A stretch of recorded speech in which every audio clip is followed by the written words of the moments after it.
Good morning, everybody. These are the 8th set of accounts I have prepared during this term as your treasurer. And as you heard last week, it will be my final one. After over 3 decades of serving this district as the NMI treasurer and as member of the finance committee and as district treasurer, God is leading me into a new area of service. So my calculator is going into retirement. The current plan is for me to hand over sometime during this summer. The timing will, of course, depend on when the current restrictions are relaxed. So please continue to contact me, excuse me, for the next couple of months.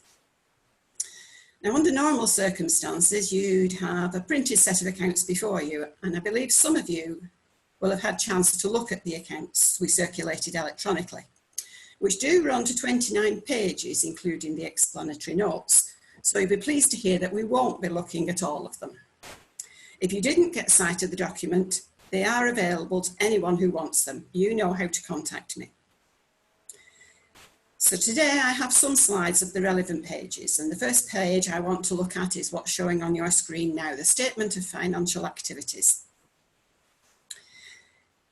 The net movement in funds shows a deficit for the year of £27,016. Now, as always, there are several reasons for this. The figure includes the movements of what we term the subsidiaries of the district. That's the NMI, NYI, Breakthrough and Salford. Together they made a net surplus of just under £9,000. During the year, we revalued our properties at St Helens, both the manse and the church, reducing their values by a total of £120,000. But this is more than offset by the inclusion of the Ardsley Church, which sadly closed, at a valuation of £150,000. We also, as is customary, revalued our investments, and that produced a surplus of £9,346. Although I should warn you at this point that these investments have lost a significant amount of value since the date of these accounts, reflecting the fall in stock market values during the current crisis. Adjusting for these items, the core deficit is around £75,000. £14,000 of this is a planned overspend whilst we continue to invest the surplus on the sale of a previous church into our local churches. So as well as the usual running costs of the district, this year, 9 churches received grants totalling £58,000. And we're going to hear from some of them shortly about how the grants were put to use.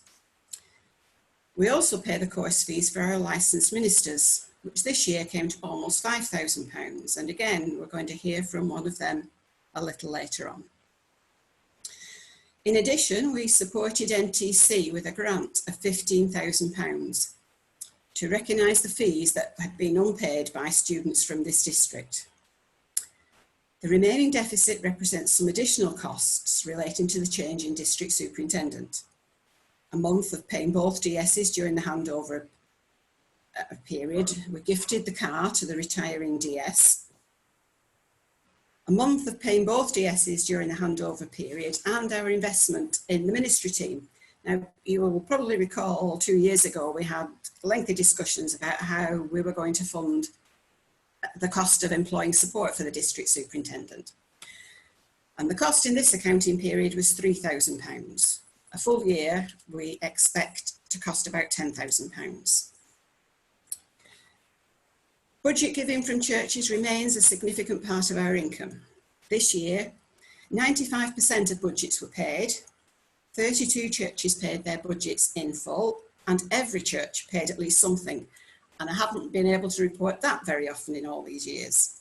So thank you to all those treasurers who make payments each month. My cash flow planning is a lot easier because of you. Now moving on to the balance sheet. Our fixed assets, the tangible assets there, are the car used by our district superintendent and land and buildings, both churches and manses, owned or partly owned by the district, but used by the following churches, by Dewsbury, Sheffield, Penickey, Thornton, Skegness and Salford. The other properties we own and which are rented out are included in the investments figure.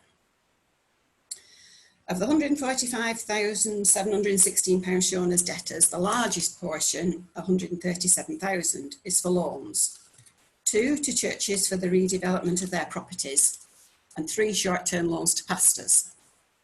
The remaining debtors are late paid budgets for the year, some outstanding rent and an insurance prepayment. Now, those bank balances of 80,703, you recall I told you that you can include those of the NI, Breakthrough and Salford, and 16 pounds. So the balance held by the district was £15,000 at the year end. Moving to creditors, we owed the audit fee, the September pension contributions, and a small amount of budgets. So our total funds were over £5 million, but most of this, as you've already heard, is tied up in property, which you would need to sell to generate cash. As I explained earlier, some of the buildings are currently used by churches, and others provide income to the district. These assets are not currently readily convertible to cash. The accounts will have an unqualified audit report, and the Finance Committee have scrutinised them. Besides my accounting work, I'm also the pension scheme administrator. We now have 44 active members in the scheme. The members include not only our full-time pastors, but pastoral assistants, coffee shop staff, nursery staff, and many others. It remains important that I am notified promptly of new employees taken on by your church, but equally important that you let me know when they leave.